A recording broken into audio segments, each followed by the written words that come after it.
अरे प्रिया, तुम सांवली हो और ऊपर से ये काली साड़ी, वो अच्छी दिखेगी क्या तुम्हारे ऊपर? पहले ही तुम्हारे रंग को देखकर लोग ताना मारते हैं। शाम प्रिया को बोला। देखा ना श्याम, मैं बोलती तो कहती, सास बोलती रहती है हमेशा। ऐसा लगता है जैसे कौवे को काला टीका लगाया हो। पति और सास का बोलना सुनकर जरा उदास हो गई। वो काली नहीं थी, कृष्ण वर्णीय और प्रिया नाग नक्शे में अच्छी थी। पर पति और सास कलर को लेकर प्रिया को हमेशा ताना मारते थे। क्या करेगा वो भी? वे गोरा और प्रिया कृष्णवर्णीय। लोगों का क्या, वो तो नाम रखने में पीएचडी होते हैं। ब्लैक और वाइट जोड़ी बोलते थे दोनों को। शाम का मन वैसे साफ था।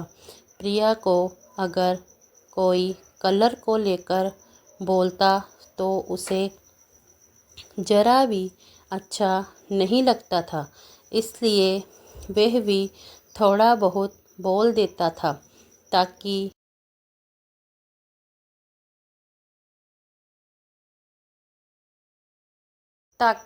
वे जिद ना करे। लेकिन जब वे बोलता था तो उसे इस बात का पछतावा होता था। उसकी माँ घर में हमेशा गड़बड़ाहट रखती थी। आज भी वैसे ही हुआ। घर में उत्सव के माहौल में सुबह जब सास ने प्रिया से बात की तो वे थोड़ी घबराई हुई थी। उसका चेहरा भी शांत था। शाम वास्तव में खुद पर शर्मिंदा था। अपराधी की तरह बैठने की बजाय वे काम के लिए बाहर गया। कई सारी महिलाएं काली साड़ी पहनकर सड़कों पर चल रही थी। सभी ही गौरी थी ऐसा नहीं था, लेकिन उन पर वे काली साड़ी अच्छी लग रही थी। शाम काम की जगह पर गया। उसका बचपन का दोस्त विक्की और उसका पूरा परिवार साथ में था। जान पहचान हुई तभी पीठ के पीछे से विक्की की पत्नी आई। वह भी काली सांवली ही थी, काली साड़ी पहने थी। उसने पीछे से एक आवाज़ आई, प्रतीक्षा दीदी, अच्छी दिख रही हो आप। आपकी साड़ी भी अच्छी है और आप भी। प्रतीक्षा के चेहरे पर खुशी आई। उससे ज़्यादा विक्की खुश हो गया था। शाम विक्की को कुतूहल से देख रहा था। विक्की ने वह देखा और जाना। वो शाम के सवालों को हल करना चाहता था। विक्की ने शाम से सीधे ही पूछ लिया, पूछो तुम्हारे मन में जो भी है, मैं तुम्हें उसका उत्तर देने के लिए तैयार हूँ।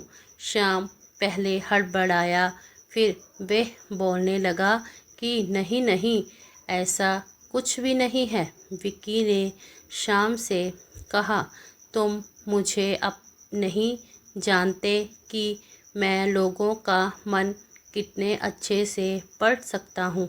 तुम तो मेरे बचपन के मित्र हो। तुम्हारे मन की बात भला मुझसे कैसे छिप रह सकती है? विक्की आगे बोला, चलो ठीक है, तुम्हारा ही सवाल भी मैं ही बता देता हूँ। तुम यही सोच रहे हो ना कि मेरी पत्नी जो रंग से काली है और आज उसने काली साड़ी पहन रखी है, फिर भी वे और मैं इतना खुश कैसे? शाम सब कुछ शांति से सुन रहा था और कुछ भी बोल नहीं पा रहा था। विकी बोला, काला रंग ऐसा रंग है जिसमें दुनिया का कोई भी रंग मिला दे वे कभी नहीं बदलता। जानी कि किसी को और रंग की संगत में वे अपना अस्तित्व कभी नहीं छोड़ता। इसी प्रकार प्रतीक्षा भी दिल से एकदम उस कलर के जैसी कभी भी रंगीन ना होने वाली लड़की है।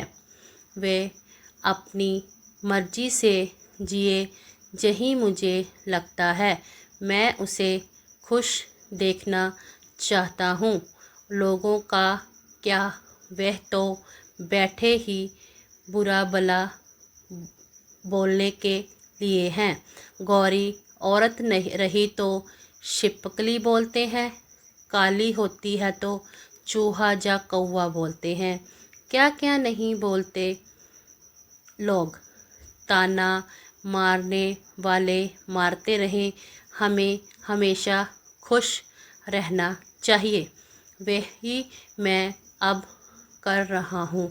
वो सुबह मुझे बोली, मैं कैसी दिख रही हूँ? अच्छी लग रही हूँ। तो तुम ऐसा बोलने पर उसके चेहरे पर वे कोलगेट स्माइल देखकर मुझे सकारात्मक ऊर्जा मिली।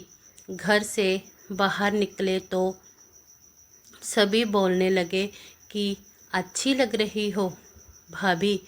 हम दोनों ने अच्छे मन से ये बात सोची, कोई ना कोई ताना मारने के लिए बोला ही होगा ना। उस वजह से जीने की दिशा क्यों बदली। शाम को उसके घर का सुबह का माहौल याद आया। वे खुद पर ही चिढ़ गया। उसे लगा वो सचमुच में गलत था। मैं ही प्रिया को दुख देता हूँ, उस वजह से सब उसे बोलते हैं। अब मुझे ही अपनी भूल सुधार कर उससे माफ़ी मांगनी होगी। उसने हंसते हुए विकी को अलविदा कहा। अपना काम निपटाकर वे एक साड़ी की दुकान पर गया। प्रिया के लिए उसने काले रंग की साड़ी ली और घर चला गया। घर जाने के बाद प्रिया शांत बैठी थी। उसने प्रिया को आवाज़ दी और साड़ी उसके हाथ में दे दी। प्रिया को ज़रा अलग ही लगा। उसने प्रश्नार्थक नज़रों से शाम की ओर देखा। उसने बॉक्स खोलकर देखा तो काले रंग की साड़ी थी। प्रिया, मैं लाया हूँ तुम्हारे लिए ये साड़ी। आज पहन के दिखाओ, कैसी दिखती हो तुम? अच्छी नहीं लगी तो बदल देंगे साड़ी को। देखने तो दो कैसी दिखती हो तुम इस रंग में। प्रिया को ज़रा अच्छा लगा। चलो तैयार हो जाओ, जल्दी हम ज़रा बाहर जाकर आते हैं। एक क्लाइंट के पास जाना है, उन्होंने बुलाया है। जोड़ी में शाम का बोलना सुनकर रानी तैयार हो गई। काली साड़ी, उस पर हल्का सा मेकअप और लंबे बालों की चोटी। शाम भी क्या, शाम की माँ भी प्रिया को देखते ही रह गई। शाम बोला, प्रिया सॉरी। हाँ, अरे लोगों की बातों में आकर मैं तुम्हें हमेशा बोलता रहा और खरा सौंदर्य किसमें है यह भी भूल गया था। रंग दो ही हैं, यह जानकर फिर जीना छोड़ दें क्या? अपनी खुद की पसंद छोड़ दें क्या? तुम्हें काली रंग की साड़ी पहना बहुत अच्छा लगता था ना, पर मैं हमेशा तुम्हें टोकता रहा। अब मुझे समझ में आया, किसी की रंग में रंगते वक्त मन साफ हो तो खूबसूरती निखरती है। तुम चाहती हो वैसे ही जियो, मैं कभी भी तुम्हें नहीं बोलूँगा। और हाँ, सचमुच सुंदर दिखती हो तुम। तुम्हारे रंग पर अच्छा खिलता है ये काला रंग। प्रिया के चेहरे की लाली और भी ज़्यादा बढ़ गई थी। यह बात सुनकर शर्मा कर वह शाम को बोली, क्या आप भी? शाम ने रानी का मुस्कुराता हुआ चेहरा देखा और उसके बदले हुए विचारों से शाम खुश हुआ। मन ही मन में शाम ने विकी का धन्यवाद किया, क्योंकि यह परिवर्तन विकी के शब्दों द्वारा हुआ था।